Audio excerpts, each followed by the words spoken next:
Guys, look how cool this is.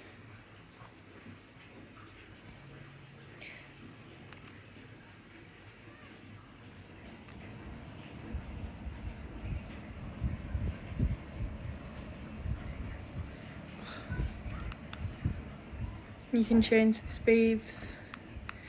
So you've got the slow, a medium, and then a fast.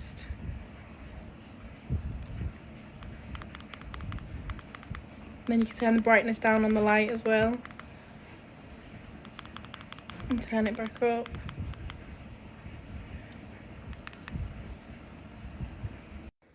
This is the remote. You've got the on and off for the light, the on and off for the fan. This is all like to turn the light up and down, and then you've got the fan, which has got the low, medium, and then the high speed, and then you've got a timer, 2 and 4 hour timer on it as well.